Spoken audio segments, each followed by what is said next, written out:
Yes. Okay.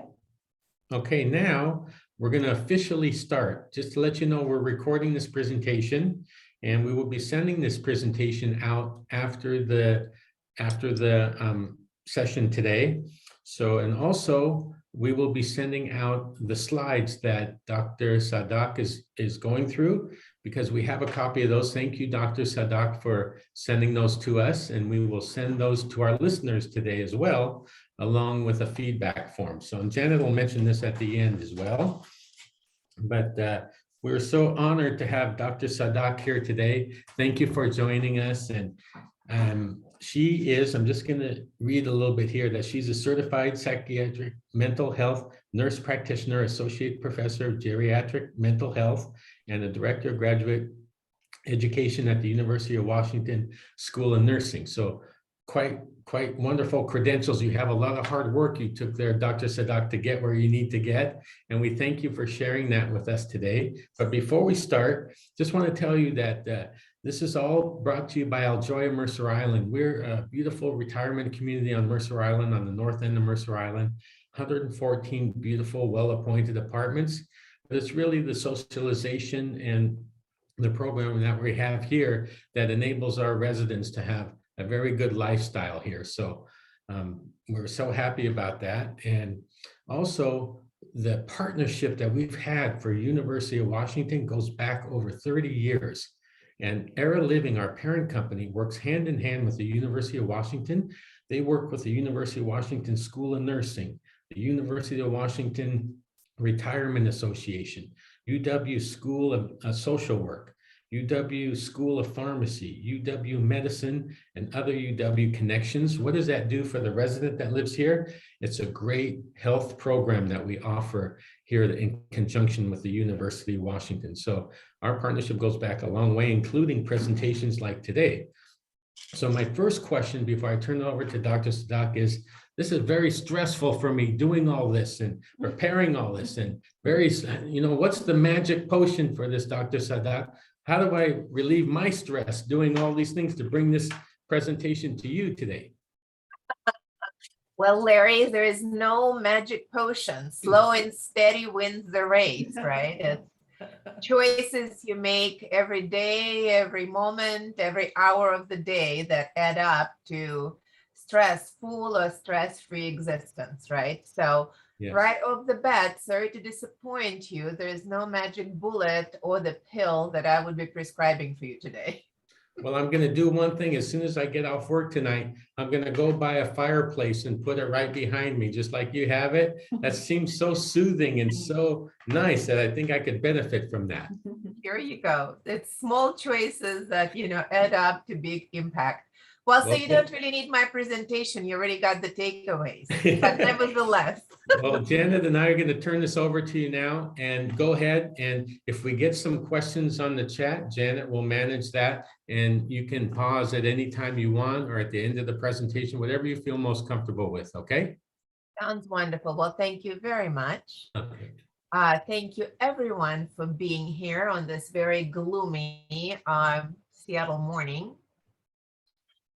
It's really a pleasure to connect with you today, although in the computer, I kind of wish I missed the times when we were meeting in person, but nevertheless. So the topic of my talk today is to share with you some of the best practices and some of the best known ways to maintain your memory and to mitigate your stress.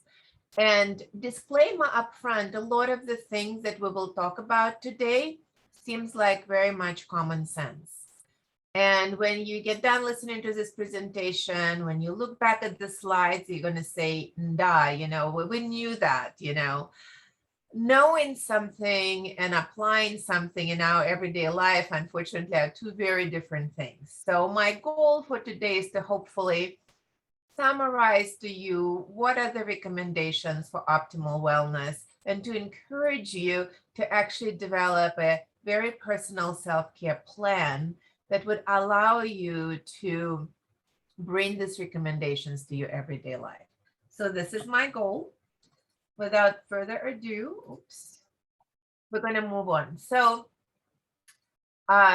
there's a very interesting, very new branch of medicine that's been developing in the United States officially over the last 10 years, but it's kind of been cultivating and developing all over the world for many centuries. And I think it's preceded our modern medicine. And what we call in the United States functional medicine, or approach to looking at a whole person, and instead of just diagnosing a specific disease and treating the specific disease body part, really looking at what are the root causes of all illness that a person is experiencing. Other words for this discipline would be, for example, in China, ancient Chinese medicine, in Tibet, ancient Tibetan medicine, in India, Ayurveda. Naturopathy has a lot of the same kind of underpinnings where we don't just look at what is specific diagnosing, but looking at underlying cause. So functional medicine as a branch of medicine is now kind of really blooming, and Seattle is a hub for functional medicine. We have an Institute of Functional Medicine that's in Seattle, and we're training and producing a new generation of healthcare providers that are really learning to focus on wellness and maintenance versus just interventions for when a person is critically ill. So we are very slowly shifting and redesigning our health system. And the postulates of functional medicine is that chronic disease is not a normal state of being. Although we kind of starting to accept that, or believe in something that's really a myth, that if you live long enough, you got to develop multiple chronic diseases. What functional medicine is teaching is that there are many causes to chronic disease, and chronic disease is a result of accumulated stress on a system. And those causes can come from environmental toxins, from suboptimal nutrition, sedentary lifestyle, chronic stress, not having access to proper food, education, and social services, accumulated stress on the body, and kind of the wearing out of our genetic mechanisms that are associated with aging. Indoor living, not getting enough fresh air and not getting enough movement, and fragmented families and communities. So what we have known and what's became painfully obvious is that the lack of social connection and the physical distancing and physical isolation are pretty toxic on our overall system as human beings. And during the pandemic, when we're really forced to protect ourselves, to protect our physical health, this social isolation really had huge impact on many, many people. And it manifested in not just mental health issues, but also physiologically in chronic disease. So another message that I have for you today, that physical distancing doesn't need to equate to social distancing. That although we're not able to be physically together, we really have to encourage and push ourselves to socialize as much as possible, even if it's through computer, even if it's through the phone, even if it's, being located from each other at some physical distance. This socialization and human connection are very, very important for optimal wellness and for preventing chronic disease. All right, so an example of how multiple factors can cause kind of phenotypic or an expression of abnormality would be to look at the imbalances that can cause inflammation. So to look at the different factors that can contribute to obesity, for example. We know that stress, inflammation, hormonal dysregulations, genetics, diet, exercise, and mood all contribute to obesity. So here's multiple factors, one disease. In turn, we can take one of those factors, which is inflammation, And inflammation may affect many different conditions, from heart disease to dementia to depression to diabetes to cancer and arthritis. So the idea is that everything is interconnected, and that making daily, steadily good lifestyle choices could have a very big difference in our wellness and outcomes. So what are the first line interventions for preserving our memory? You know, as we get older, the risk of having memory difficulties increases exponentially.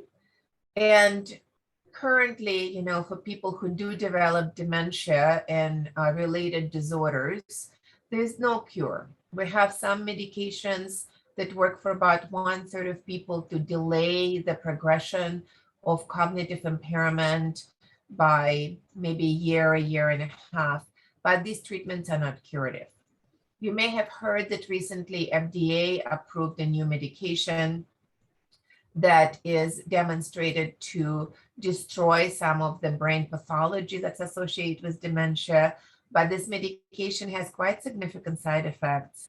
It's not very strongly linked to really improving memory in terms of cognitive testing. It's linked more strongly to really interfering with the formation of some abnormal brain proteins, but it is not, I don't foresee it being used broadly in a foreseeable future, because the administration of this medicine is very complex, and again, the risks are quite significant. So what are the first line interventions for preventing and mitigating cognitive impairment? And this is where it's kind of common sense category, right? Optimal sleep, regular movement, optimal nutrition, stress reduction, and memory training. So these are very powerful first line interventions, and we'll look more in depth at each one of these categories. So many years ago, Hippocrates said, "Let food be thy medicine and medicine be thy food." And I think that's a very powerful message, right?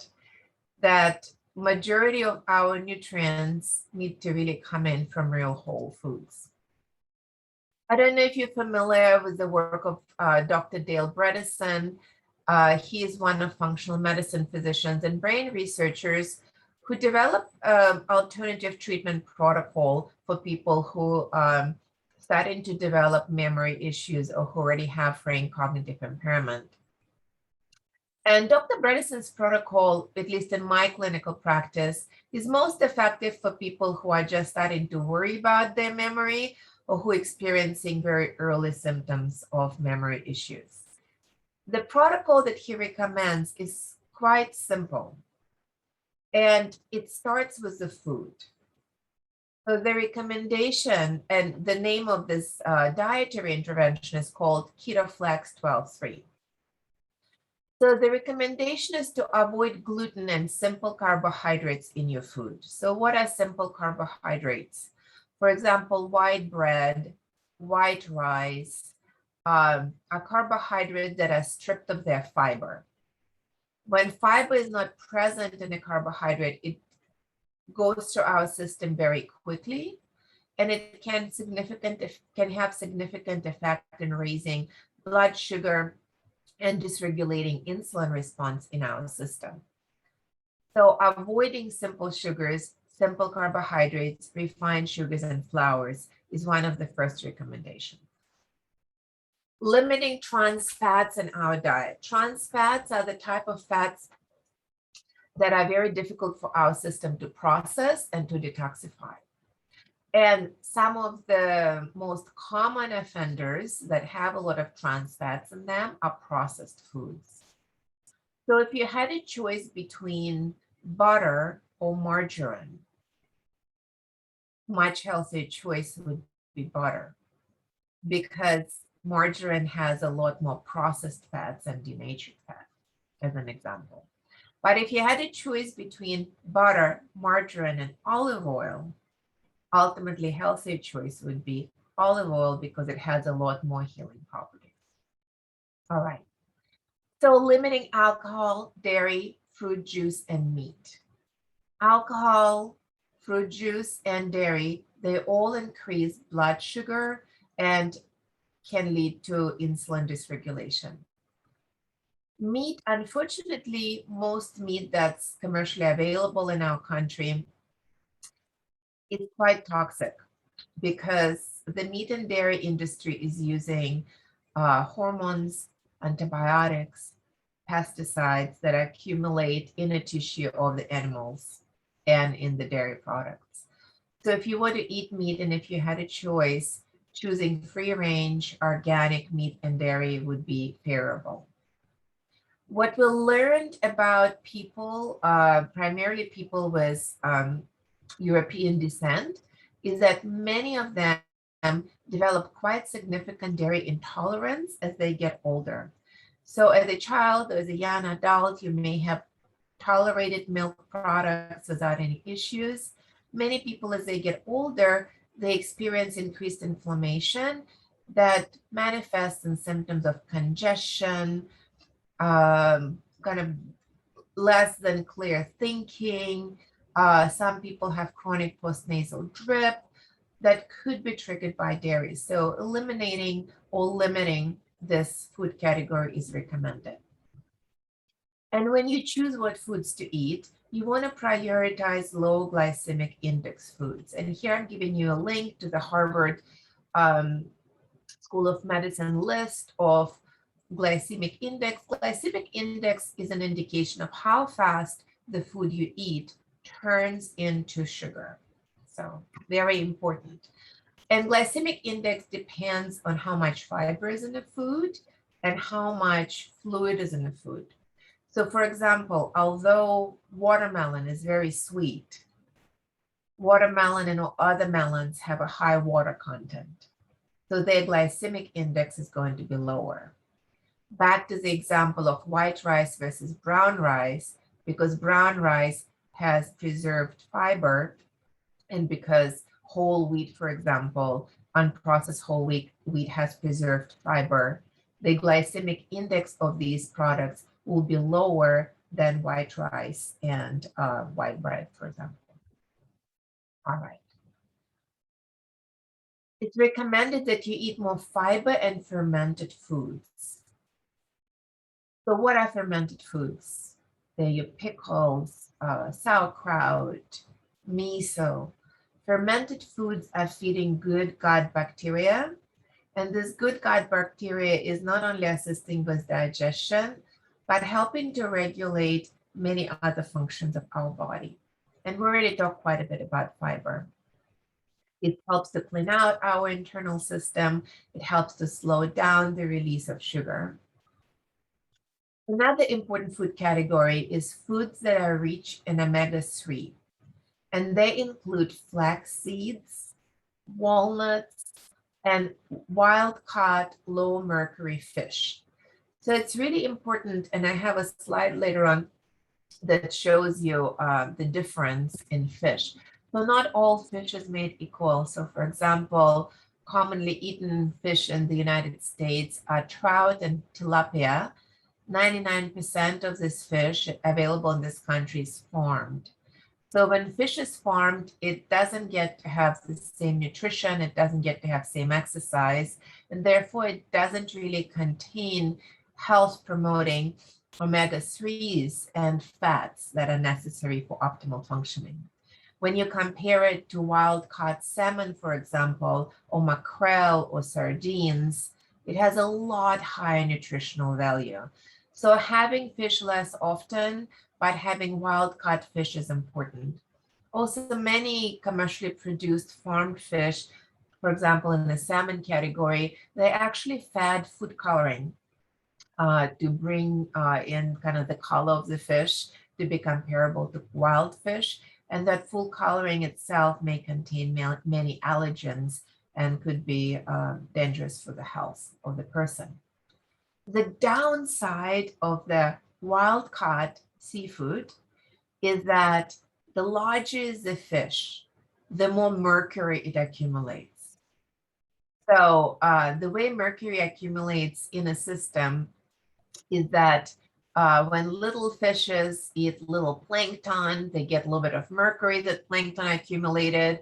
When medium-sized fishes eat little fishes, they get more mercury. And when, big sharks and whales, eat larger sized fish, they accumulate more mercury. So when we eat the meat of the large fish, we get a much higher mercury content than our body is designed to handle. And a little bit of mercury is okay, but when you regularly intake food containing mercury, it can be detrimental to our health, and actually mercury toxicity can manifest as cognitive impairment. It's really important to eat food rich in antioxidants, and those are your berries, your green leafy vegetables, pretty much any produce, and the brighter the color, the better. So the slogan of healthy eating right now is don't count calories, but count colors. How many colors on your plate can be an indication of your wellness and longevity. Eating healthy oils is important. We already talked about olive oil. MCT oil is an oil derived from coconuts. And it's a very special oil that contains special properties that allow our brain to get some nutrient from. So our brain primarily can only sustain itself on glucose. So it really needs glucose in some form for it to survive. But MCT oil is an alternative source of fuel for the brain and can be very effective in helping to kind of clear up our thinking to increase energy and mood. It is a saturated fat, however. So if somebody has issues with their cholesterol, too much coconut-based products and coconut oil is not good. Olive oil, whole avocados, and nuts are a better option for people with cholesterol issues. Again, when possible, recommendation is to eat organic, not genetically modified, not starchy vegetables, and cruciferous vegetables, and we'll talk about cruciferous vegetables specifically in a minute, are most health promoting in terms of their health benefits. Another important food category to include on a regular basis for optimal wellness are resistant starches. The resistant starches are starchy foods that don't convert to sugar immediately. They actually stay fairly intact till they get to the stomach, and therefore they provide food for this good bacteria that lives in our digestive system. So sweet potatoes, artichokes, mushrooms, and bananas that are not fully ripe constitute some common resistant starches. So here is a picture of mercury containing fish. Again, as we talked about, the larger the fish, the bigger the mouth of the fish, the higher is mercury content. Some of the tuna fish producers right now actually put a special mark on the tuna can saying that it's tested for mercury. So if you have an option of purchasing tuna that's actually been tested for mercury and proven to have low concentration, it might be best. If you don't, just don't eat tuna 3 times a week, Cruciferous vegetables are your cabbages. They include Brussels sprouts, kohlrabi, cauliflower, white cabbage, purple cabbage, anything in the cabbage family has very strong anti-inflammatory properties, has been studied right now in high concentration as anti-cancer properties and overall human rejuvenation. It may be cost prohibitive or not always practical to always purchase organic foods. So some foods contain much more contaminants than others. So if you have an option, always purchase organic from this dirty dozen foods: grapes, nectarine, strawberries, bell peppers, potatoes, celery, apple, cucumber, etc. They really soak up pesticides and pollutants very potently. And especially strawberries in the United States, unfortunately, they're very heavily processed with pesticides. So if possible, it's best to use organic in these food categories. It may not be as important to purchase organic when you're buying things that have kind of thicker skin on them, like cantaloupe, for example, is protected. Avocados are protected, grapefruits, and other food groups here, they don't seem to retain as much of the pollutants and pesticides, and probably okay to eat commercially grown. So this is some idea of when you need to prioritize. A most important dietary intervention for optimal wellness that has been demonstrated to help prevent and mitigate cognitive impairment is actually fasting. So when you don't eat is sometimes more important than what you do eat. So rule number 1 for optimal wellness, do not eat for 3 hours before bedtime. When you eat or even have a small snack very close to bedtime, food tends to stay in your stomach and ferment. It doesn't get fully digested. And a process of fermentation can lead to increased inflammation. And when we started our talk, I showed you the slide how inflammation can lead to many adverse health events. So very important to go to bed on an empty stomach.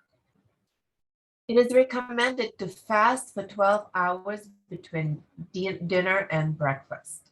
And 12 hours sounds like a long time, but if you eat your dinner at 7 p.m., then you can eat your breakfast at 7 a.m., and that would be 12 hours. So it's not really a huge amount of time, but it could be very helpful. For people that have significant memory impairment, we recommend fasting 14 hours. We recommend to extend that fasting window. What happens when a person is fasting? When a person is fasting, our body has an opportunity to engage many rejuvenating and rebuilding mechanisms. And just 12 hours could be enough for the body to scan its system. Digestion is a very labor-intensive process. It takes a lot of energy to digest. So when you're not actively digesting, the body is able to mobilize its resources to clean up some of the cellular debris, to identify and to clean up any type of tissue or waste product in the system that doesn't belong there. So it's very, very important. We know that Alzheimer's disease and related dementia have some risk factors. And one of the risk factors that we can genetically identify is an expression of the ApoE gene in the category of ApoE4. And I don't want to go deep into genetics, but the idea is if somebody has genetic risks for Alzheimer's disease or related dementia, or family history of dementia in your family, or symptoms of memory impairment, fasting 14 to 16 hours daily is recommended. So again, we talked about importance not to consume too many high sugar foods and refined flour and sugar to reduce the dependence of the brain on glucose as a fuel. And it's also recommended to increase BDNF. And BDNF is a very important brain fertilizer. It's a neurochemical that's released in the brain when somebody is fasting. So fasting is the fastest way to release BDNF. When somebody is exercising, requires a little bit more effort. And when somebody is experiencing joy. So fasting is just one way to release this very important nurturing brain fertilizer naturally. And also fasting is promoting autophagy, and autophagy is the cellular cleanup that I described earlier. So fasting, how does fasting do it? And fasting does it by inducing a state of ketosis. And state of ketosis is when your brain and your body kind of ate up all the glucose that you gave it throughout the day. And now it has no glucose coming in. So when there's no glucose coming in, the body is starting to tap into some fat sources. And when your body and your brain are getting energy from fat sources, it's called the process of ketosis. And it's very healing for the body. So these are kind of very brief, basic mechanisms of cellular detoxification through fasting. So this is a new and improved food pyramid. It looks quite different, I think, from what we're used to seeing as a recommended food pyramid. This is a specific food pyramid for optimal brain wellness. And it includes a lot of cruciferous and green leafy vegetables, healthy oils and oils that come from whole foods as nuts and avocados, a little bit of chocolate. And then your next step here is don't eat anything fast. You know, this is the only food pyramid that I know that contains recommendation of not eating. Then your third tier, resistant starches, and again, sources of whole fats, seasonal fruits, a little bit of poultry and eggs, wild-caught seafoods. In terms of dairy, the recommendation is to actually use A1 or European dairy. It's starting to appear now in pretty much every supermarket. Even Costco is carrying A1 milk. It's a special breed of cows that seem to have retained the protein that allows humans to digest their milk. But if you don't have access to A1 milk, then using goat milk or sheep milk and milk products can be helpful for people who do have some intolerances of dairy. Moderate consumption of red wine, other alcohol, and very moderate consumption of meat. So for optimal brain wellness, recommendation is that meat is not a part of your plate. Meat is more like a condiment. And you use, you know, the size of your meat serving more like you would choose the size of the condiment. Absolutely no refined sugars and flours, which is, you know, counterintuitive for standard American diet that consists majority of refined foods. A very different way to eat and very different way to think about your dietary requirements. Optimal recommendation is 9 cups of vegetables a day. So make a mental note, how many cups of vegetables did you eat yesterday? And ultimately, among these 9 cups of vegetables, it would be good to have 3 servings of green vegetables, 3 servings of different colored vegetables, and 3 servings of sulfur-containing vegetables, which are cruciferous, onions or garlic, or mushrooms.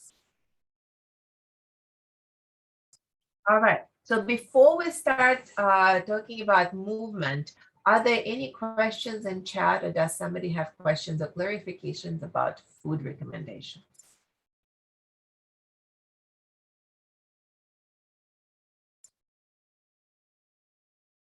All right, moving right along. Movement.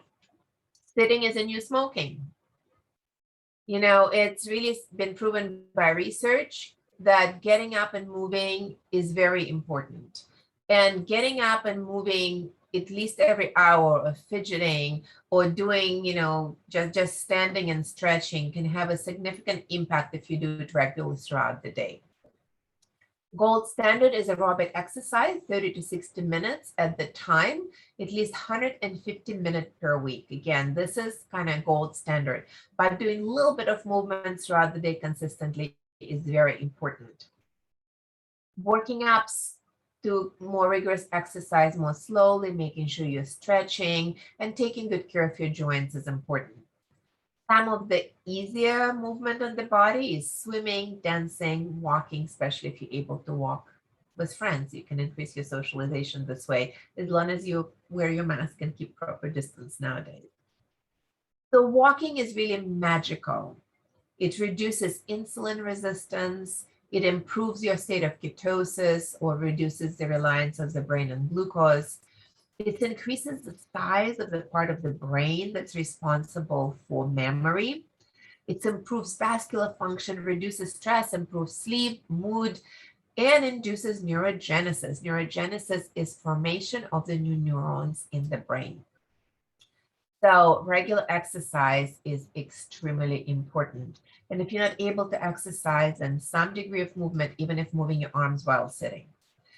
The research in physical activity really blossomed, from 30 years ago to last year. Look at the amount of research published, all showing unanimously that the health benefits of movement are huge.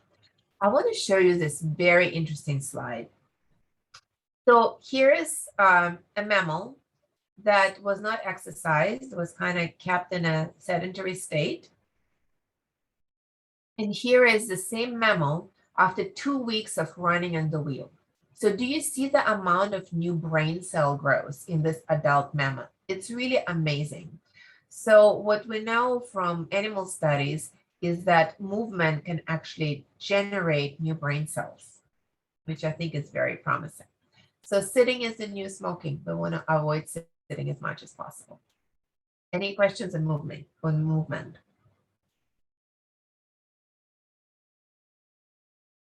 All right, best practices for sleep. Ideal for adults is to sleep around 8 hours in a dark and cool room. The temperature of your room and the ambience of the room are as or even more important than the length of your sleep. Because if you are staying in bed for 12 hours, but you're not fully rested, if you have fitful sleep, it is really not as therapeutic. So having complete darkness, no light exposure, and having more of a cool temperature in the room is conducive to the higher quality sleep and a longer period of time spent in restorative sleep. For my patients, when they come to me with concerns about their memory, the first rule out that I do in a clinic is to detect sleep apnea, because some people may not be fully breathing when they sleep, and that can have really deleterious effects on the brain. So if you have undiagnosed sleep apnea, if you snore, sometimes you wake yourself up because you're gasping for air, it is a medical emergency to get this detected and to use some interventions to improve your sleep. There's many available interventions in the market right now. CPAP is the most commonly used machine, and they've really advanced and became a lot more comfortable than they were even 5 years ago. Before somebody needs a CPAP, they could try to use some oral appliances, which is kind of like a mouth guard.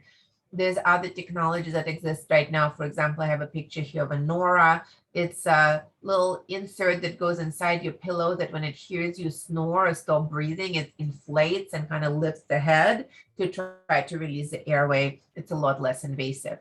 So don't be worried about, if you heard some bad stories about CPAP machines. Really, nobody can afford not to breathe at night. I mean, this is one of the worst crimes you can commit against your wellness. So please do get sleep apnea diagnosis for you or your loved ones.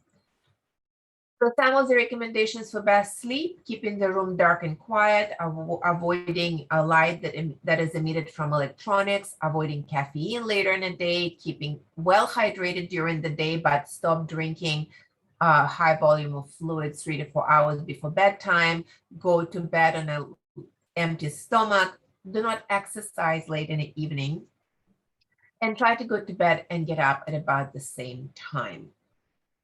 If you have difficulty falling asleep, melatonin have been proven to be effective. Some of the most effective forms of melatonin are spray, liposomal melatonin, or drops, but chewables or capsules, they work just as well.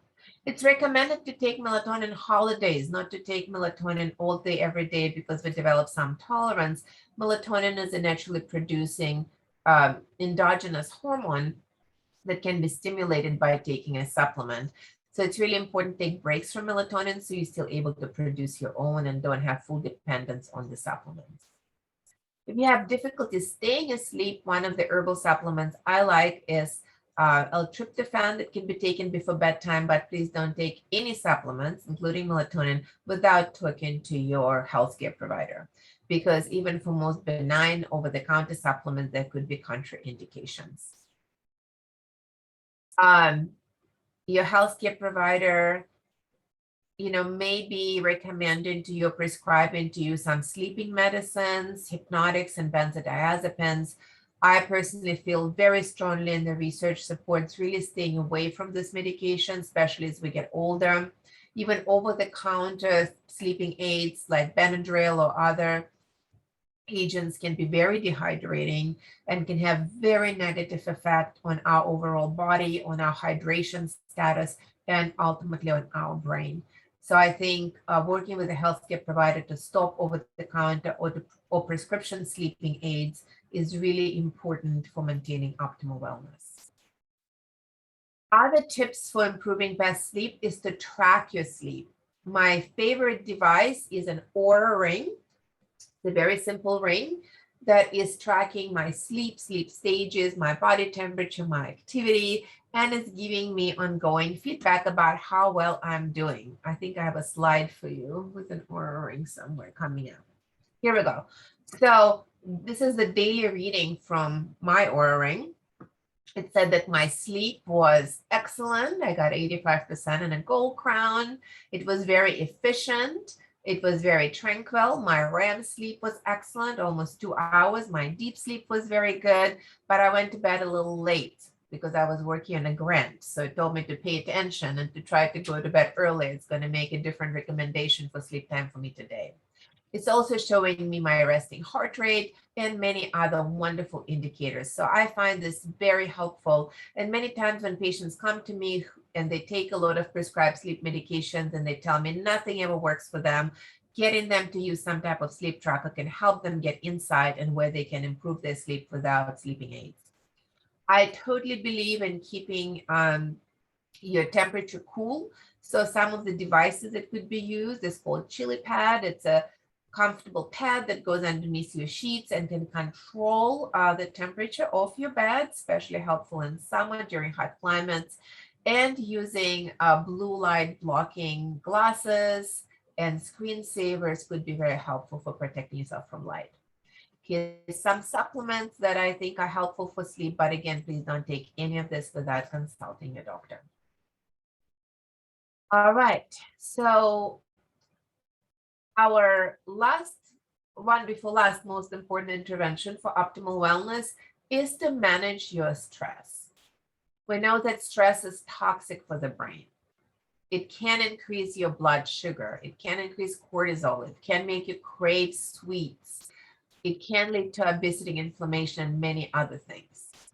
So some of the most important interventions for reducing stress are the same one as for optimizing your memory. Exactly what we've been discussing. Same dietary, same sleep, and same exercise recommendations.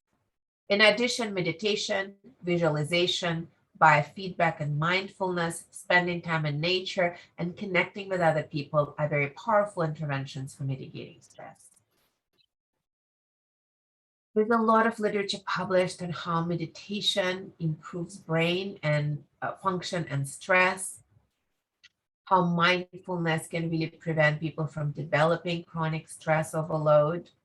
There's many apps that exist to help people develop mindfulness skills, many free online courses. There's a lot of resources that are available to cultivate those skills. And the very last recommended intervention is to exercise your brain. It's kind of use it or lose it hypothesis. And we know research is really showing that our brain, like physical body, needs exercise. And it is important to engage it regularly. One of my favorite apps for exercising the brain is called BrainHQ. BrainHQ. So BrainHQ is kind of similar to some other apps that exist, but it has the most randomized controlled clinical trials and the most studies done to show its effectiveness in helping to maintain memory. It's very inexpensive. I think it's about $9 a month for this app. There's many free brain training apps. So starting somewhere is important.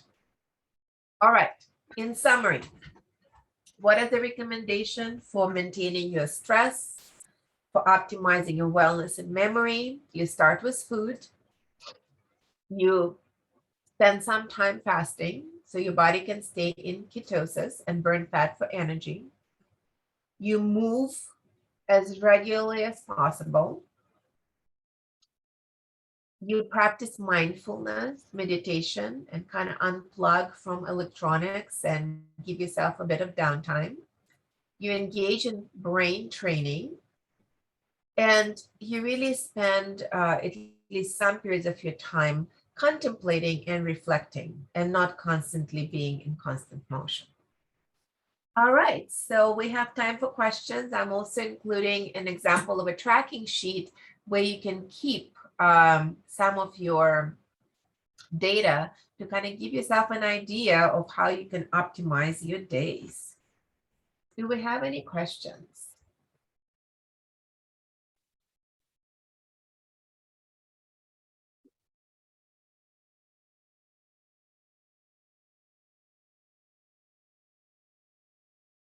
Is everybody awake? Is anybody awake? I sent you something. I sent a chat note just to you. I didn't send it to everybody. I don't know if you're looking at your chats. What about grapes? Grapes are excellent. Again, if you purchase non-organic grapes, just washing them thoroughly or even soaking them for a few minutes with a slightly diluted, maybe spritz of vinegar is helpful because they can accumulate toxins. So if grape is your only fruit and you read it and you eat it on a regular basis, it can be not that good, but grapes among many other fruits, especially organic or well-cleaned grapes, are excellent. They have very high amount of water in them, therefore they're low on glycemic index. Canned salmon, I would much prefer wild caught canned salmon to farmed, commercially raised, like Atlantic salmon for the most part is a farmed salmon. So canned salmon has a lot more nutrients if it's wild caught versus farmed salmon. Canned says only ingredients is salmon, excellent. But if it's a farmed canned salmon, then it may not have the same nutritional value. If it says wild caught, then it's excellent. Sardines, all sardines are wild caught. I don't know of a sardine farm, so those are safe to assume they're wild caught. Herring, mackerel are other good fatty fish. Do I have recommendations for starting with meditation? Yes, I do.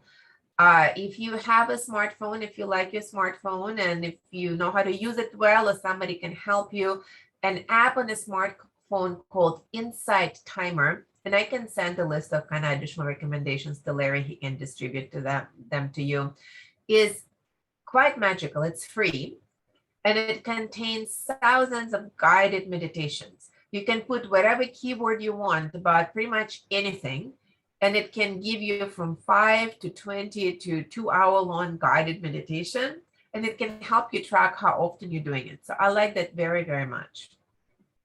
If you want to become master in mindfulness, and since the beginning of pandemic, many of my patients feel like they have a lot more time, not by choice, right? Because there's less things going on, less opportunities to do things with other people. And they really wanted to master new skills. So I recommended to them, and they successfully completed a mindfulness-based stress reduction course. And again, I will send you the link to that. That is absolutely free, 8-week course that I require all my graduate students to take. And they usually really enjoy it. And this mindfulness-based stress reduction course, it's online. You do it at your own pace. It introduces you to many, many different mindfulness and meditation modalities. And they ask you to practice different things for a week. You don't have to commit to practicing them forever, but you see what works for you. So at the end of the course, you have your own toolbox of things that work for you. So I really like that. I also use a lot of biofeedback and neurofeedback in my clinical practice. So if you really like technology, there's other ways to have technology assist your meditation, but it's completely unnecessary. I think starting simple with just a guided meditation is a really good way to go. Let's see. Thank you for kind words. Okay, another question. I have almost dreams every night. Any meaning? So it's interesting. So when we are in the state of maybe, I think what you're referring to is kind of like lucid dreaming, where you feel like you may be between sleep and wake, and where you have some recollection of your dreams, it could be an indication that you are entering the REM sleep. Again, using some kind of sleep tracker like Oura Ring or some other sleep tracking technology could help you to kind of identify the stages of your sleep. But dreams are not good or bad, you know. They may be an indication that you're sleeping very restfully, or if you have nightmares, it's an indication that you that your nervous system is kind of too elevated at the time when you sleep. All right. Any other thoughts or questions?